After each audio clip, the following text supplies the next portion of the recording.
All right, ladies and gentlemen, we are back for part number 2 with Ralph Ellis, and we were talking about Edessa. So, Ralph, what I'd like to do, if you don't mind, kind of, if we can maybe do a quick abridged version of from Cleopatra to King of Edessa, and then get back onto the biblical and historical Jesus and take it from there.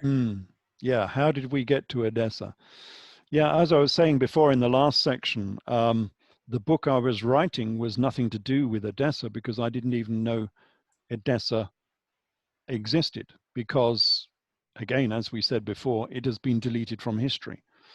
It's not in the Gospels, it's not in the works of Josephus, it's nowhere within the Western sphere of history. And so it was not on my radar. So what I was starting with was this idea that Jesus was alive in the AD 60s and he led the revolt in the AD 70s, which we'll go into again, why he did so later. And so we're looking for a different era for this Jesus character. And then somewhere, I'm not quite sure where, I remember where I got the information from, but I came across this idea that Cleopatra had a missing daughter, a daughter that went missing, and she ended up in Parthia, in Persia.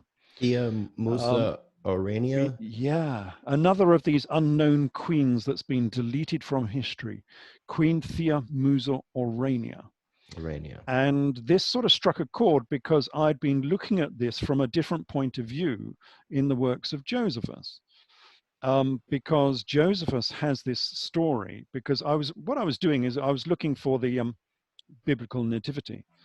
And Josephus has this story about people coming out of the East, known as the Babylonian Jews who had come from Babylon.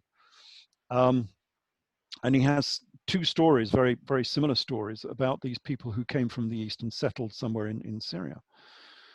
And this story started to gel into one sort of history that's been hidden and not talked about for, 1,000 years.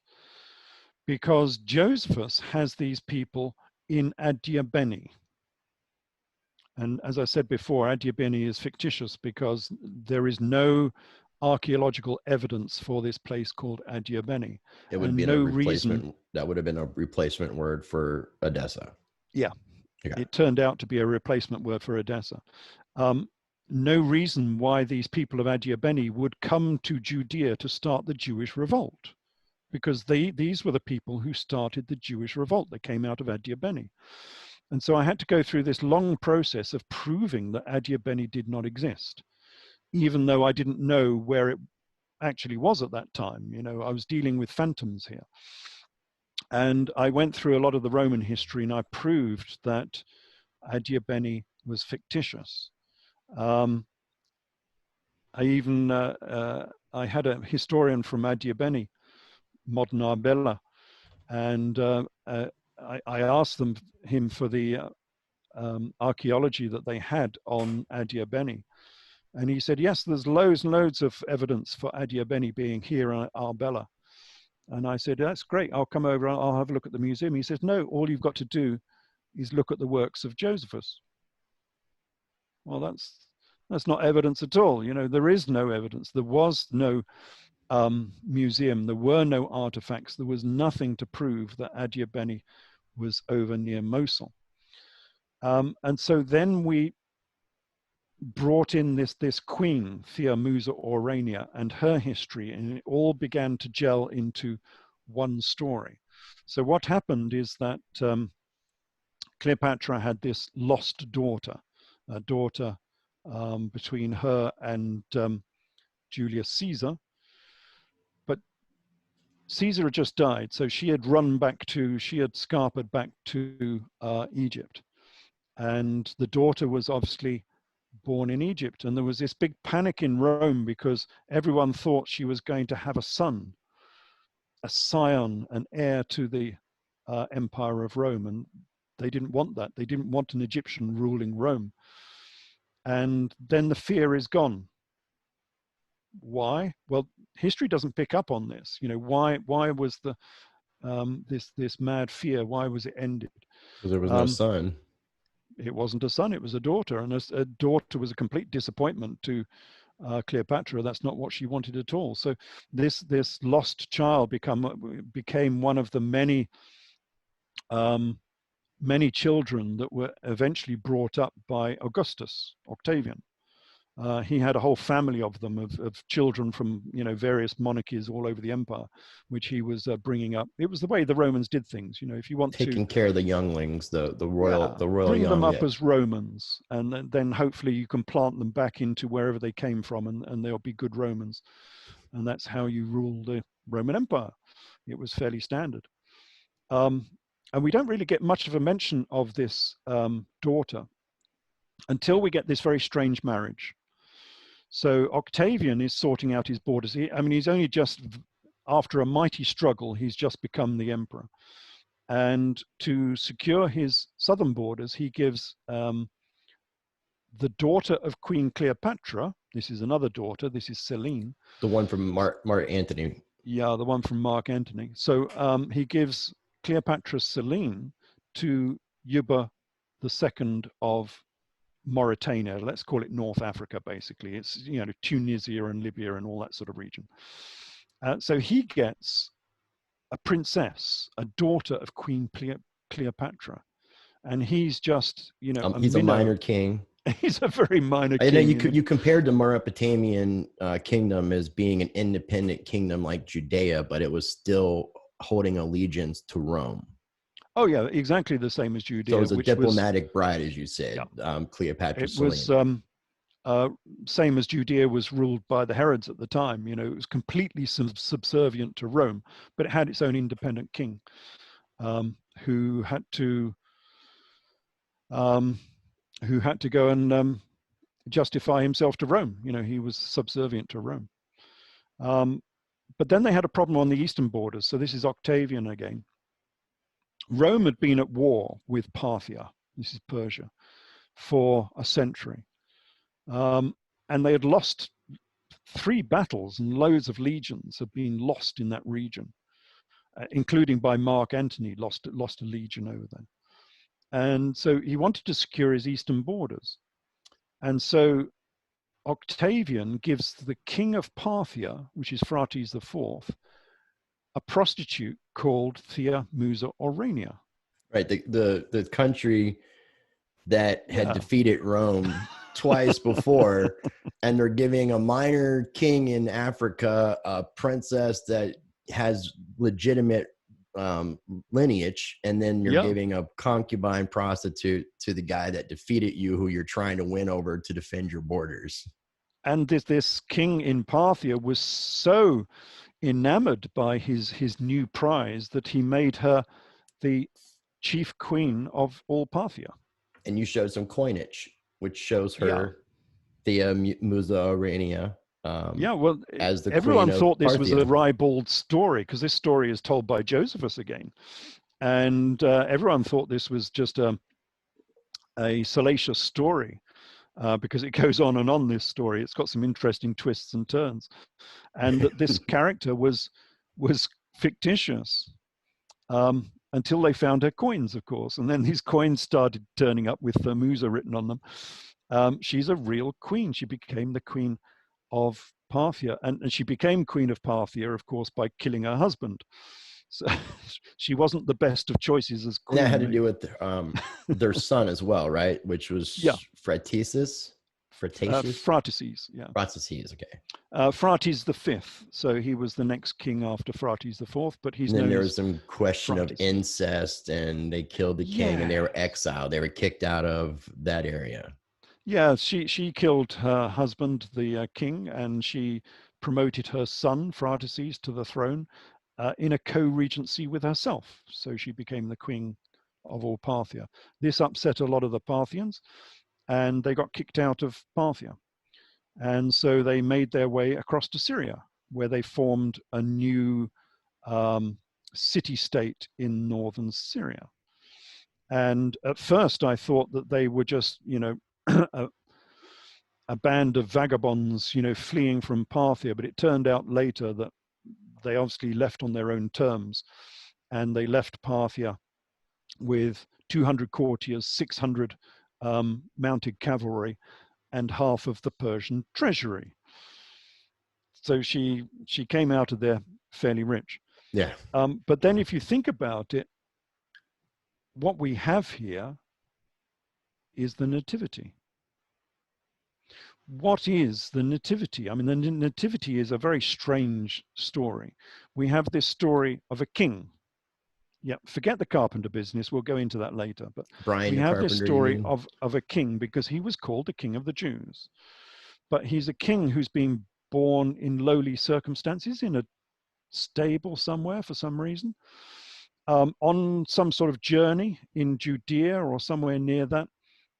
Bethlehem Where is what they he's, say. yeah, that's what they say, and being visited by the Persian Magi. Now, why would the Persian Magi? The Magi were the priests and the scientists and the kingmakers of Persia or Parthia. Why on earth would they come to honor this vagabond king in a stable somewhere in Judea, the king of the Jews? Why would the Persians, the Parthians, be interested in a Jew? Never really been explained, that one, why they would want to come and honor his birth. Now, in this new story, we know exactly why. Because the new son that was being born was a potential king of Parthia. He was a son, actually, he was a grandson of Queen Theamusa Orania, who was the queen, the ex-queen of Parthia. And so, as we said before, she, eventually that son would have had the royal blood of Rome, of Greece, of Egypt, and of Parthia, a very well-connected prince. And this is the nativity story. So here we have a royal family who's on a journey, something to do with taxation, and it was to do with taxation, who doesn't have a palace. So they're scrambling around trying to find somewhere to live, maybe in a humble house or even a stable. And here is a royal Jewish king who, because they were Jews, we'll go into this, why they were Jewish, who would have been visited by the Persian Magi.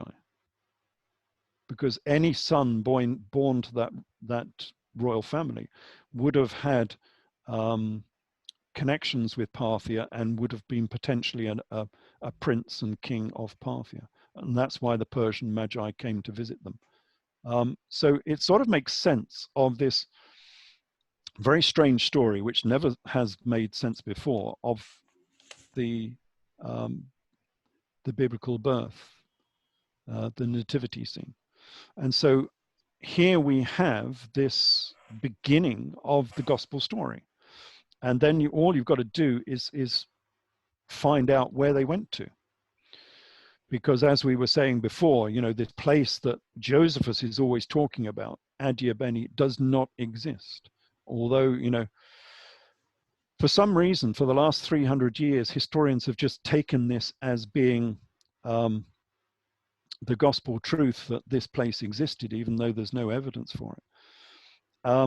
And it was on my tours and so on, and it was from the works of Moses of Corinne, who was a Syriac historian, that I found out where it actually was. You got to remember that Moses of Corinne was an Eastern historian, so he came from Assyria. Now, Assyria had been cut off from the Roman Empire. It had been cut off in the 4th century behind the Council of Nicaea. It had been cut off behind the Council of Chalcedon in the 5th century. And then it was cut off behind the Iron Curtain of Islam in the 8th century. And so Rome, as it was, the Roman Catholic Church, had no control over what they were writing in the East. No control at all. And so their historians wrote different, well, not different stories, the same stories with a different perspective. And they wrote a very different story about this same king and queen. So what I'm saying eventually is from Queen Thea-Musa, her daughter would have been Queen Helena, the famous Queen Helena of Adiabene, Daughter of which does not exist. Thea-Musa Orania. Yeah, she would have been the daughter of Queen Thea-Musa Orania, this famous Eastern queen who was one of the Babylonian Jews who came out of Babylon. But we don't really know who Queen Helena was. But the Syriac historians say that Queen Helena was the wife of King Agbarus of Edessa. And that was, well, it was a revelation, but it was very confusing because I'd never heard of Edessa and I'd never heard of Abgarus. It's a very confusing name. Yes, Abgarus. I knew nothing of this monarchy or where it was from. So then I had to do a huge amount of research on finding out what Edessa was and who this monarchy was. And it turns out that they are actually very influential in the 1st century and in the gospel story. But they've been deleted, as we've said before, they've been deleted from history. They don't exist in the works of Josephus. He is deliberately calling them by this fictitious name of Adiabene to try and put us off the scent, because Rome didn't want you to know who the Edessans were. And the reason they don't want you to know who they are is because Queen Helena became the Queen of Judea. We've already talked about that. She was the queen who became the Queen of Judea. And even closer to the story, Saul, who is St. Paul, as you probably know. Yeah. Saul was an ambassador of Edessa. And when you mentioned that, who was the ambassador? Like, just in general, because usually an ambassador works from one country to another country. Was it just the ambassador to Rome with Edessa, or was he the ambassador? He was the ambassador to Judea, okay, essentially. That makes sense. The reason we know this is that King Abgarus, this unknown king that people don't know about, this very powerful king of northern Syria from Edessa, is mentioned in the Gospels. And so it's in the Acts of the Apostles. It says that Agabus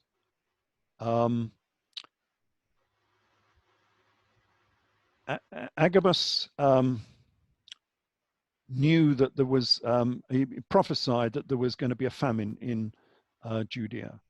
And it was Agabus who gave famine relief money to Judea during this great famine, which is supposedly the great famine of 47. I'm not entirely sure which famine it was. It might have been a slightly later famine. But anyway, there was a great famine of Judea. And it was Agabus who gave money to alleviate this famine in Judea. The king of Edessa. But okay. No, it doesn't say that, you see. It just says Agabus. Right. However, this famine relief money is very, very famous within normal history. Even Josephus talks about it. And the person who gave the famine relief money for Judea was Queen Helena. And so we get this Queen Helena again. And of course, the Syriac historians are saying that Queen Helena was the husband of King Abgarus of Edessa. The wife. And so it becomes obvious, because they were both linked to the famine relief money, that the Agabus mentioned in the Gospels is King Abgarus of Edessa. So now we have a mention, a very covert mention, but we have a mention of this famous king in the gospel story. But the strange thing is the famine relief money was taken from Agabus by the hands of Saul and Barnabas. And that's how close these monarchs were to the gospel story. Now we have Saul, who's the main character within the New Testament is Saul. You know, forget all of the other characters. The Yeah, main, beyond Jesus, it's all about Saul. yeah, absolutely. He wrote the story. I mean, the story has nothing to do with Jesus. It was Saul who wrote the story. And suddenly we find that Saul is an ambassador of this unknown place called Edessa, which has been deleted from history. And you've got to think, hold on a minute. Why would anyone do that when this guy is so closely linked to the Gospels? Well, you said Saul, but also you've also mentioned that you believe that Saul and Josephus are the same person. Yeah. Now that's interesting. Because you said that it was Josephus that was the ambassador of Edessa. Yes. And then it's Saul who wrote the history of what we know as most of the New Testament, but it seems like it came from the historian Josephus, who just kind of made up some characters to be him. Probably did. Well, yes, he just gave himself a different name, and he had to give himself a different name because nobody wanted Josephus Flavius as being the head of their church. He's such a slimy, horrible, deceitful, traitorous character that nobody would ever in their right minds want him as being their chief apostle. Right. This was something that I discovered back in 1997. This was the first thing I discovered about the New Testament, was the identity of Saul. Because we have this problem again, people missing from real history. You know, Saul, St. Paul, is the guy who created Christianity. Christianity has nothing to do with Jesus. Would you say is Rosicrucian? They were Rosicrucian? Or does that have anything to do with it? Not really. I've always heard the way. People were followers of the way at that time. Yeah, they were followers of the way. Yes, the road. Jesus was a Nazarene. So that was an old sect of Judaism which grew their hair long, which is why Jesus always has long hair and a beard, as the Edessans always had long hair and a beard. And so he was a Nazarene Jew, and his mission was for the Jews. It was for the Nazarene Jews. It wasn't for the Gentiles. It was only Saul who turned this on his tours of the Mediterranean. He didn't get much response from the Jews. He tended to get stoned more than anything else. But he found that the Gentiles liked his story. And so he was getting more success with the Gentiles than he was with the Jews. So he went back to James and he said, look, James, my old son, can I, well, he wouldn't have said that because he was very young at the time. But anyway, he said, can I preach to the Gentiles? And James said, yeah, if you want. And he gave him the 4 rules of what I call simple Judaism and sent him off preaching to the Gentiles. And so Saul became the apostle to the Gentiles. And they all thought he was a bit nutty and he wouldn't get very far with this, but he ended up with more followers than the Church of Jesus and James. And so his church became more and more powerful than the Church of Jesus and James. And so now, James, are you referring? The brother of Jesus, yeah. Is that the same individual as that you mentioned as Judas, Thomas, Didymus, Labius, Addai, or however you say? No, that was the twin brother of Jesus. Okay, so we're talking about multiple brothers then. Oh yeah. Jesus had his brothers were James, Jude, Joseph, and Simon, and at least 2 sisters as well. And then you mentioned the fact that there might be a possibility of a twin being Judas, Thomas, Didymus, and I found that interesting in the parallel with the Greg Hallett stuff because he mentions 2 Jesuses, and he also mentions that one of the there would have been ended up in England, and then you have some information about this king of Edessa that ultimately became a political prisoner, possibly in Britain. Ended up in England, yes. So it's real similar. That's where, and we could fill the space in between because there's obviously a lot going on. But the twin situation, when you mentioned James, I wasn't sure who you were referring to, and I was just trying to get a little bit of clarification. Yeah, James was the elder brother. Okay. Jesus and Judas were the next, and they were twins. And they're fairly well known as being twins because Thomas and Didymus mean twin. That's what it means. So we know there was a twin there. And when you go into the Talmud and the Quran, both of them say that the wrong person was put on the cross. I think some of the because Gnostic Jesus texts, had a twin. Yeah, Yeah, some it of was the the twin Gnostic that was texts put on the mention it. cross. Oh, Yeah. so it would have been Thomas Didymus that was Put on the crucified? cross. Yeah. Okay, that's an Well, that's what the interesting take. Quran says. That's what the Talmud says. The Quran and the Talmud say that. Okay. Yeah. Now, so we are you can't be saying, sure. Where does the Barabbas story come into this then? Barabbas was the partner of Saul. So when they went around the Mediterranean, he was going around with Barabas. I actually identify Barabas as being the elder brother of, the conflated Saul Josephus chap, because they seem to be very closely related. And when Judas was killed, they had another election for the next disciple, the 13th disciple, as it were. And it was effectively, it was Barabbas. It was a name of Barabbas, but it wasn't supposed Yes. to be the same Yeshua Barabbas. Yes, it wasn't supposed to be the same, but it sounded very much as though it was the Saul Josephus character who was going for the election as the 13th disciple. But Barabbas, but he didn't get it. Barabbas in Hebrew means of the father. Son of the Father. Yeah, son of the father. But he has two names, because in the homilies he's called Barsabbas instead of Barabbas, and they do this quite a lot. They slightly change the name because they like to A, to confuse things, but B, to give you a hyperchorism, a sort of nickname that has a slightly different meaning. And Barsabbas means the son of the star, which is something that's very pertinent to the gospel story. There are a lot of people who are called and related to stars. Yeah, there was Same a prophecy as Elizabeth. of the star that you mentioned about an Eastern king, I believe. A star prophecy. Oh, the star prophecy. Yeah, that was what Josephus gave to Vespasian. Yeah, that's sort of jumping ahead ourselves a little bit, but I'm sorry. Yeah, the star prophecy is a part of the birth of Jesus. That's why he was born under the Eastern Star. The star prophecy belonged to Jesus. Makes a good holiday story, doesn't it? It does, yeah. But going back to Saul, the reason why I think Saul and Josephus are connected is because their lives are the same.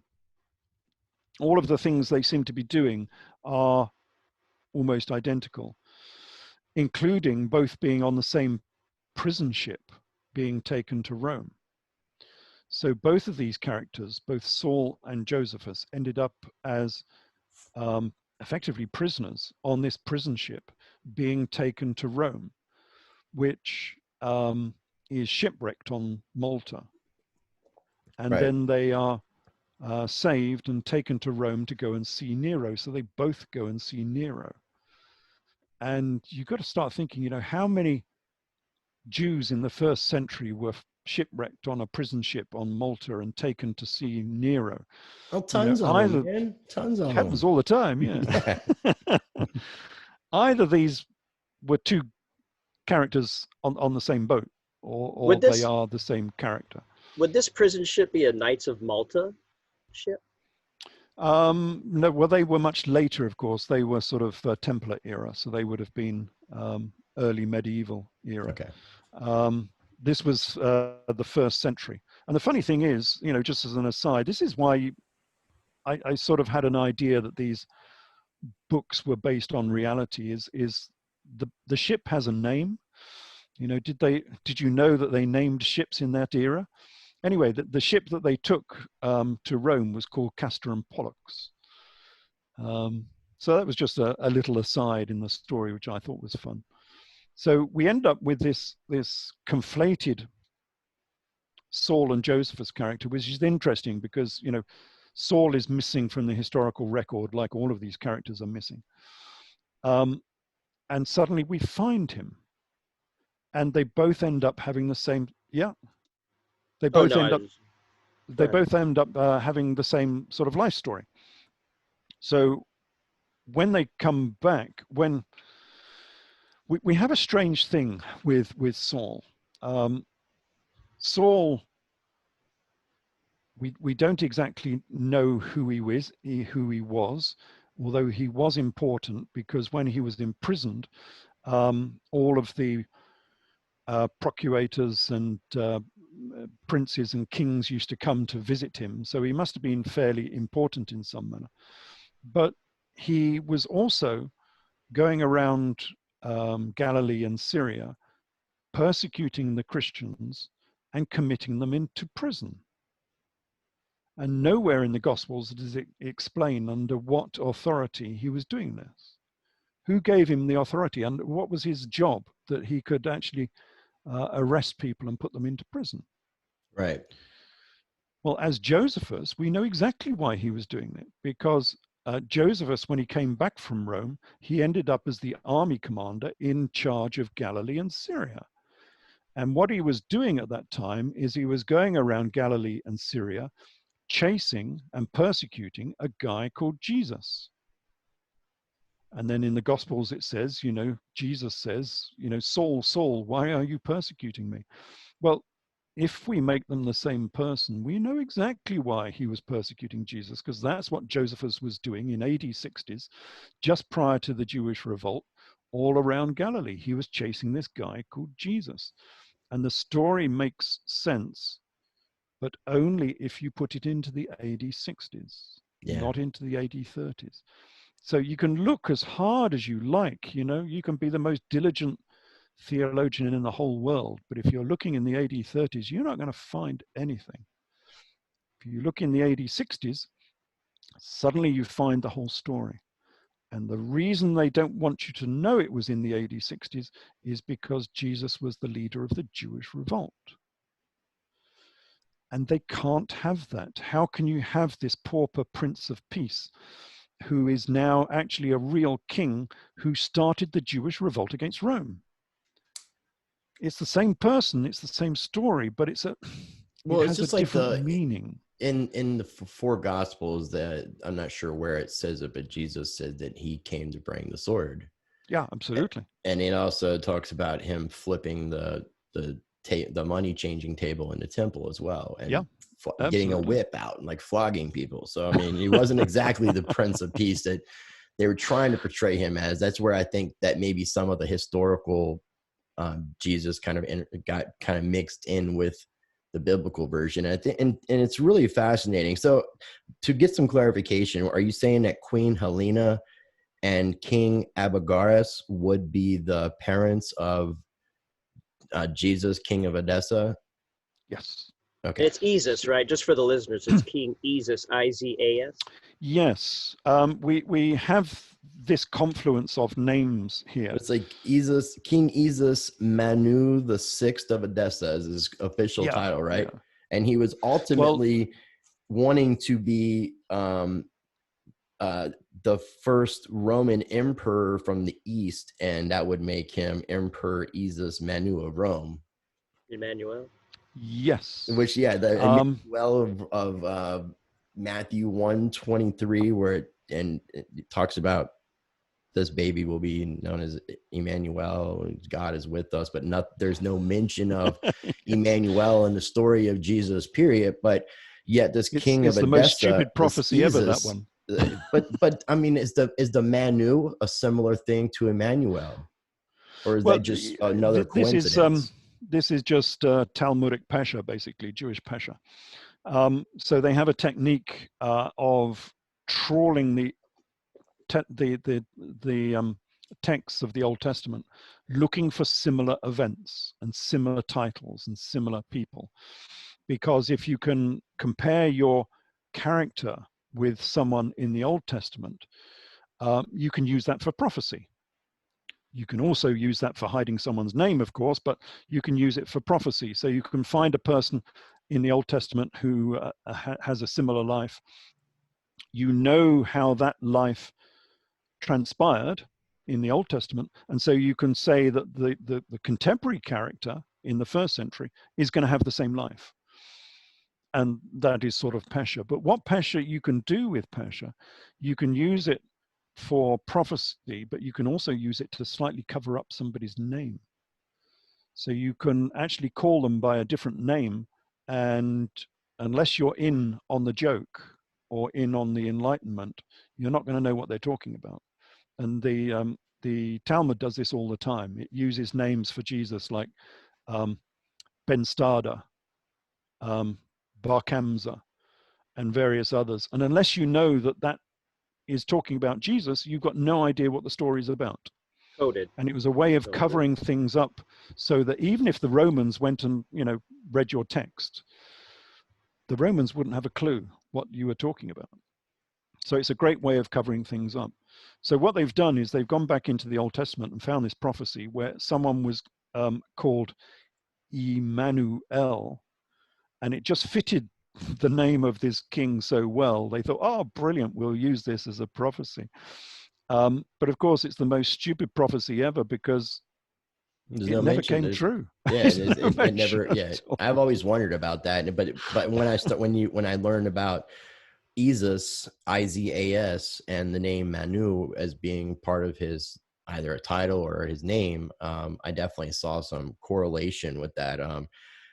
Yes, so we end up with two kings. One is called Jesus Emmanuel, and the other one is called Isis Manu. Right. Very interesting. The names of the kings of Edessa were always traditionally Manu. And also Izates, but later on. But Josephus calls these particular monarchs Izates. So again, you have a bit of a cover up here because his name is Izates. And if you read it in the English translation, it's always called Izates. So it doesn't give you the full correlation. But if you read it in the Greek, half the time he's given a short name, and his short name is Isis. And it was from Isis that the name Jesus was derived. Everyone says, that the name came from Joshua, but there's no evidence at all that it came from Joshua. I think that the name Jesus, that's why it's so sort of unique. They'll say it's not unique because there were loads of people called Joshua. Yeah, but that's only if you're linking Jesus with Joshua. If you take Jesus as being the name on its own, it's a fairly unique name. And I think the name came from Isis. And that's why if you go to the East in the Arabic, the name for Jesus is Issa. Right. Which there is a legend that after the crucifixion, there was a possibility that Jesus ended up in India. I know that they claim. Was Judas. Yeah. There, he's supposed to. There's a burial place. It's called like Rao. Lycash, is it? That's what I was trying to find my notes. I've written down so many notes. It's up in Kashmir, isn't it? Yeah. It was in Kashmir, for sure. But yeah, they claim that they have footprints from, because apparently that was a very traditional thing in India too.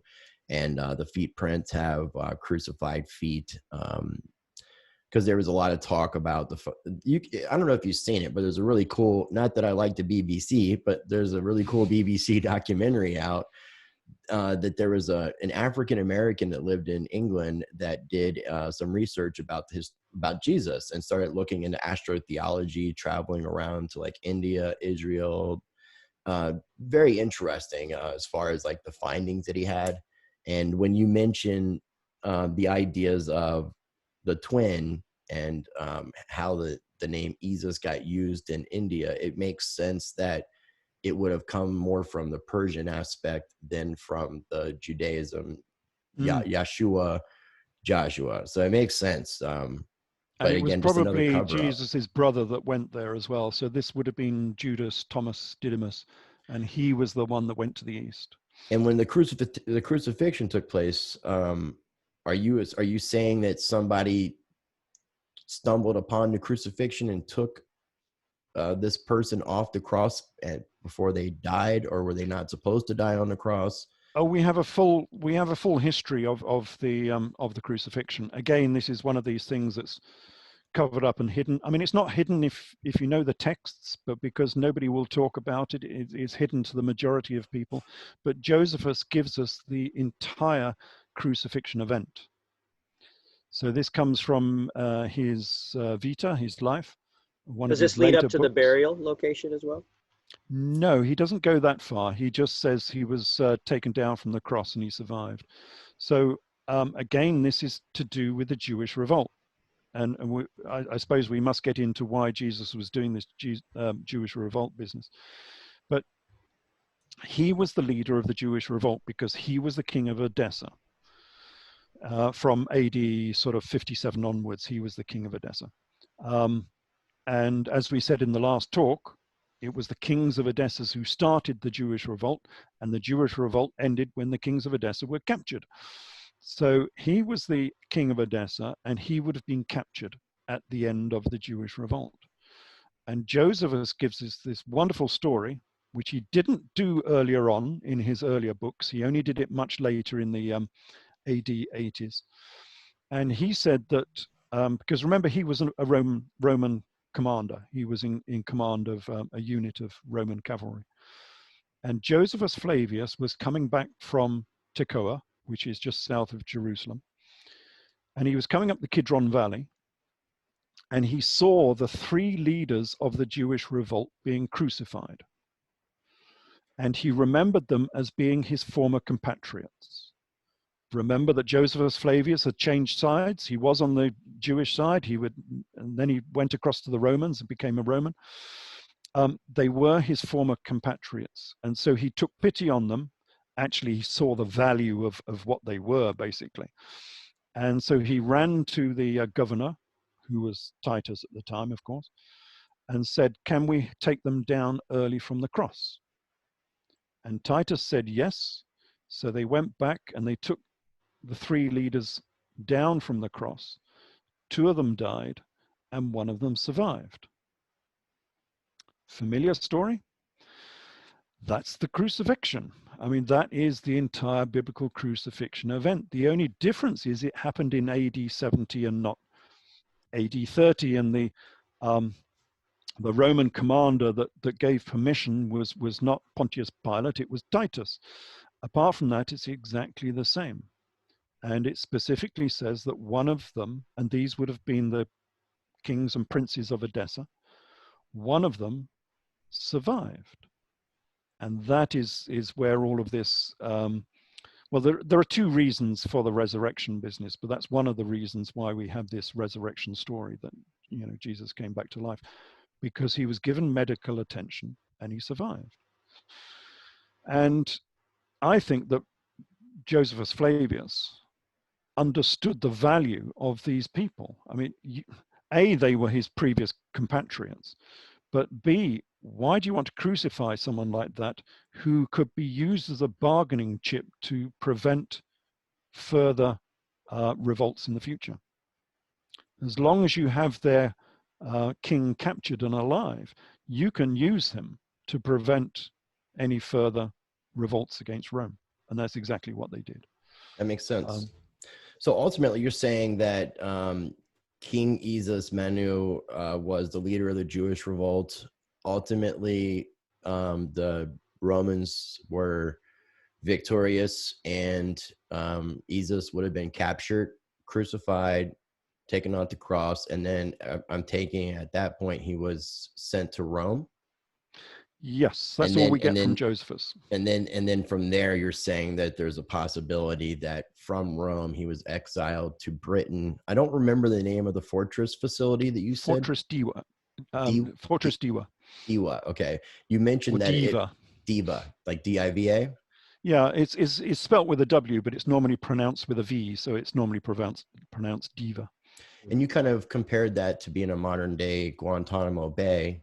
Yeah. And you mentioned that inside of the fortress that there was a temple that was built at the time that a politically exiled king from that area would have built that was based on the Vesca Pisces and the 12 different horoscopes and astrology.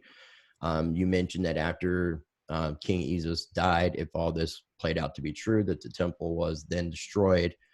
but because this fortress was being used as a Guantanamo Bay, they eventually, a couple hundred years later, had more insurgents from the same area, and you had the temple being rebuilt, from what I gathered from you. So how did you come about with the idea? Because I know that you, when you mentioned Jesus in England, that you don't necessarily, you're not saying that I'm 100% convinced that what I'm telling you here is true. Whereas some of the other stuff, you've got a lot more factual information to back it up.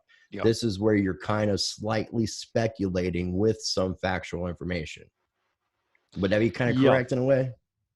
Absolutely. As a good summary of what actually happened, you know, when we're talking about Judea, 1st century, we have Josephus, and we have some of the Syriac historians as well, which back up what Josephus is saying. Once we come into Britain, we have no information. The Romans didn't want to talk about this for obvious reasons. These were political prisoners. They didn't want to make any fuss about them. That was the whole point of the gospel story, was to cover up what had actually happened in the Roman East. And so we have no information. And so all we have is the artifacts in Britain, which coincide with the story. So we know that this leader and the other people involved in the Jewish revolt were shipped off to Rome. We don't exactly know what happened to them after that. But Emperor Vespasian, who was the emperor who won the Jewish revolt, built this very strange fortress in Britain, Fortress Diva, which is over in Chester in northwest England. Which is now a shopping center, apparently. Which is now a shopping center, yeah. It's the whole town, actually. It was the biggest fortress in the Roman Empire, but it was a very strange fortress because it was not on any strategic route. It was literally at the end of the empire. The reason it was put there because it was as far as you could possibly get from Judea. If you wanted to separate someone from their political and spiritual roots, as you know, a leader of a revolt, if you wanted to separate them from that political sphere as far away as possible from Judea, you end up in Chester in Britain, which had only just been opened up. It had only been conquered in AD 43. I mean, it had only been open for 30 years. And so they suddenly built this very, very strange fortress, which was larger than normal and contained a separate block in the center, which I say was a prisoner block, because it contained its own prison, its own I mean, it's a bathhouse and its own bathhouse, like its own temple, and its own quarters. And temples were not built in fortresses, so this was very unusual for starters. And then we have a temple here that was built, as you say, as a vesica piscis. It was based, I call it the Temple of the Zodiac, because it was based on the outline of a zodiac. And it was built in Egyptian units. And you've got to think, hold on a minute, the Romans didn't build in Egyptian cubits. And yet here we have a temple that was built quite obviously in Egyptian royal cubits. In Britain. And in Britain. I mean, why on earth would you want to do that? And you've got to think Egyptian. Hold on a minute. Jesus was linked to Egyptian. More than that, if you look into the Old Testament, the Ark of the Covenant and the tabernacle were built in Egyptian royal cubits. It says so in the Old Testament. It says they were built of the cubit and the royal and the hand cubit breadth. I think it was the royal cubit is what I remember. Yeah, it was the royal cubit, but it says in the Old Testament it was built in cubits of a cubit and a hand breadth. And the cubit with a hand breadth on top of it was the royal cubit, not the common cubit. It was the royal cubit of Egypt. Which is Egyptian. Yeah. And so for many, many reasons, I said, hold on a minute, this strange temple on the edge of the empire has to be a Guantanamo Bay. Because what do you want to do with these, you know, dangerous rebels from the east? Either you stand them up in a row and you shoot them all with arrows, as it were, or if it's politically inadvisable to kill them, then you've got to put them away somewhere in some sort of concentration camp, some sort of Guantanamo Bay. And the reason they couldn't easily kill these people was because they were too closely linked anyway to the Roman regime. One of the best friends of this Jesus guy was Queen Berenike, but Queen Berenike was the virtually the wife of Vespasian's son. I mean, they were all sort of intimately linked up together, these people, and so it's very difficult just to stand them against the wall and shoot them all. And I'm sure that Josephus Flavius understood the benefits of having these people as hostages, because they had great value of hostages. You've got to remain quiet in the East, or we're going to kill your king. He's a brilliant hostage. And so they were taken to the west of the empire and put in a great Guantanamo Bay in order to keep peace in the East. And I think that's exactly what happened. And so we ended up with Jesus in England, on the edge of the empire, stuck in a fortress, unable to go anywhere, unable to travel, of course, probably able to write home, because we have one of the letters, which seems distinctly as if it came from this particular fortress. And there he lived the rest of his life, and the rest of them as well. And of course, when they died, there was no point having this temple anymore. This temple had been created. It was their temple. It was based on the zodiac. And I'm not sure if your listeners are aware, but the central symbol of Judaism used to be the zodiac. Interesting. And people look shocked when I say that and say, no, it's not Judaism. I don't think you can shock me anymore today. I think I'm shock proof. Zodiac, that's nothing to do with Judaism. And then, of course, you go to the Sea of Galilee, and you go to Hamat Tavera. In fact, you can go to, I think there's 6 or 8 of these have now been found across Judea and Jordan. All of the early synagogues of Israel and Jordan have a zodiac on the floor. Now, you've mentioned that the zodiac has been used for tracing the lineage, correct? Yes. This was a processional zodiac. It wasn't just any old zodiac. So this zodiac goes way back into history. This is going back to the like pyramids, the processions of time stuff and all yeah, that. Like the we're going and deep. the procession. Yeah, all of that sort of stuff. It goes back to what was it? Keeper of the Gods, or Genesis.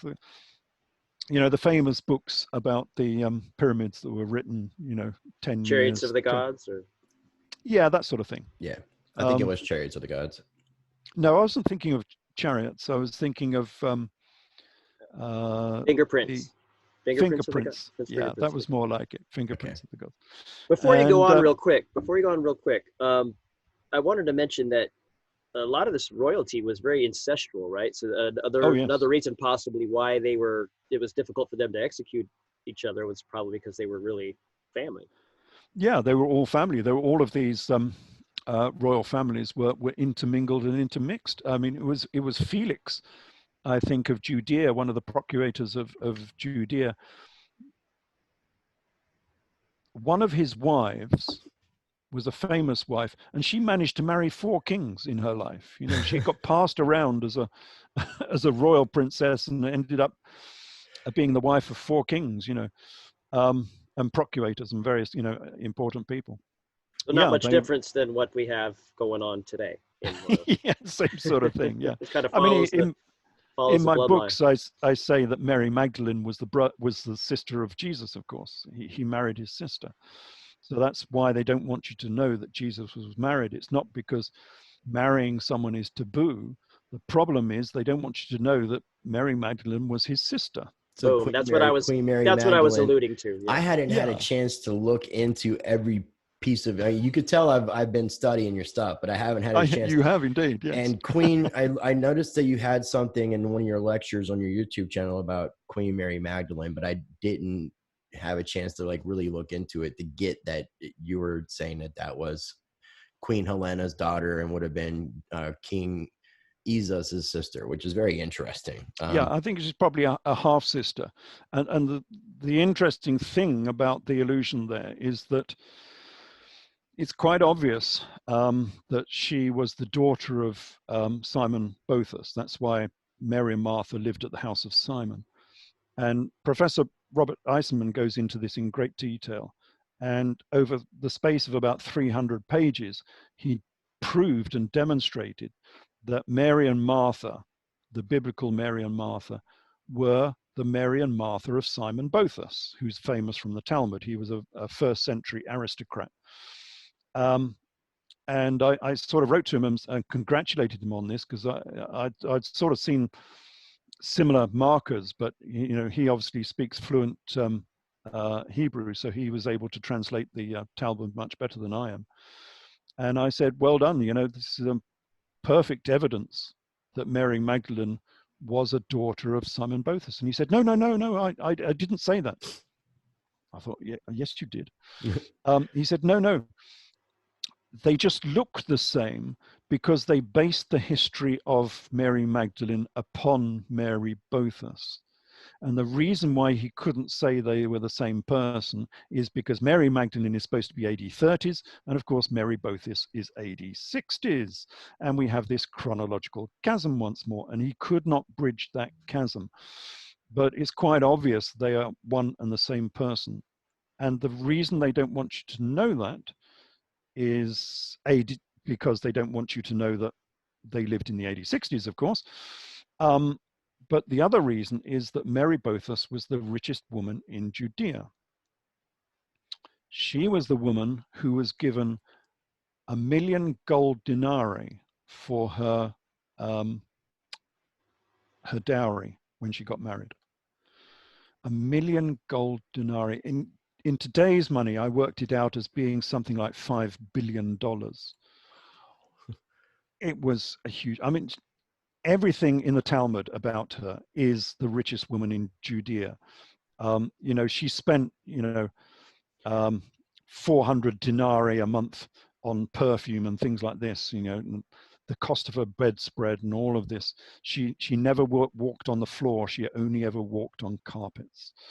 All of this sort of stuff about this Mary Magdalene character. And where was I going with this? Oh, yes. Guess who she married? In the Talmud, she married Jesus. Jesus of Gamala, who is the alter ego of the Isis of Edessa guy. We have this very, very similar character in the works of Josephus, who are very, very similar, and both are said to be the leader of the Jewish revolt. So the leader of the Jewish revolt has two names. Jesus of Gamala, and then Jesus the of King Gamala Isis Manu. and Isis Manu of Edessa.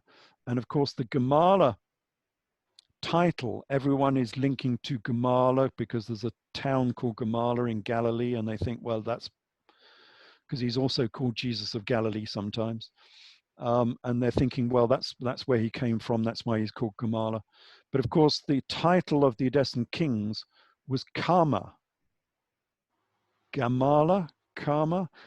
It's pretty much the same title. And what it actually means is Egypt, because Egypt was known as Kam. That was the original name for Egypt. So what they're saying is these particular monarchs were Abgarus of Egypt and Jesus of Egypt. That's why he got the Gamala title. And of course, he was of Egypt. That's why they called him the Egyptian false prophet. Well, I will say, like, it all links up. Yeah, no, and it's absolutely amazing. So what I want to do, I think this will be another good point to like kind of break and then continue to the last and third part. But well, would it be possible to have him finish on the zodiac tracing? Would that take too long? No. I took you off of that, but I'd like to get back to as long as everybody's good on time. Once we come back from a break, I'd like to kind of dig into some of the Hallett stuff for everybody who's interested. We can do that. Yeah, we can just finish up with the zodiac tracing, because I got you off track there with the ancestral thing. So do you want to start me off on that? Give me a So you have mentioned before that the zodiac is a way to trace the lineage. of the royalty. Is that correct? Yeah, that's right, because we're talking about a processional zodiac here. So will your listeners be familiar with procession? I would like to think that some people would be. The procession of time and procession of the equinoxes. Yeah. It's a very simple thing in brief outline. So the Earth wobbles on its axis, and it has a 26,000 year wobble, and that changes the signs of the zodiac that you can observe at the vernal equinox, Easter, every 2,200 years. So every 2,200 years, you get a different sign of the zodiac at the vernal equinox. And just real quick, this is Nazarene, right?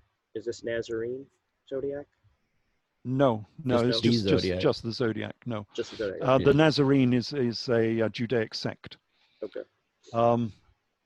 So this is just a processional zodiac. So it's a normal zodiac, but each month is not 1 month long. It's 2,200 years long. And so we get these great eras throughout, the history of the Earth, with each constellation being just over 2,000 years. And from that, we can trace back into history which sign of the zodiac was dominant at any one era of time. Which Jesus, Pisces. Yeah, so 10,000 years ago, it would have been Leo, and that's why people are talking about the pyramids being 10,000 years old, because of the Sphinx being there. It was the era of Leo. These eras, I normally call them great months. So instead of a normal annual month, which you'll get for a normal constellation, these are great months. It's kind of something like almost like the Mayan calendar in a way. Yeah. And it's a good way of checking off the different eras, because later on we come to the era of Taurus, and this is prevalent in the Old Testament. We can go through this on another occasion, but there is a lot of mention in the Old Testament about bulls and sheep and so on. And especially everyone with the story takes of Moses. Everyone takes this as being agricultural, and of course it's nothing to do with agriculture at all. No, it was very much based on zodiac. Talking about the processional zodiac. So we have Taurus, and then we come into Aries, the ram, and that is why, as a monarch, you could identify yourself as an Aryan by having the horns of a ram. So people like Alexander the Great and Ptolemy III and even Moses, they all had horns of the ram to show that they were the kings of that particular great month, the great month of Aries. And then we come to the 1st century, and of course Jesus was born as a Lamb of God, but then became a fisher of men. So he went from Aries to Pisces, because just at AD 10, Aries turned into Pisces. So we had a change in the great month. Would you say then that Jesus brought an end to an age and a beginning of a new age? Yes, and that's why he was so important. He was the new king of the new age of Pisces. Well, this is a perfect place to literally end and segue, because this leads right into what we want to talk about with Greg Hallett. So this is a 3-part thing. If you're catching this, make sure you're watching all 3 parts. Me and Stan will both create playlists on our YouTube channel so that you can watch everything full. But we're going to go ahead and continue right now into the final 3rd part. So just bear with us.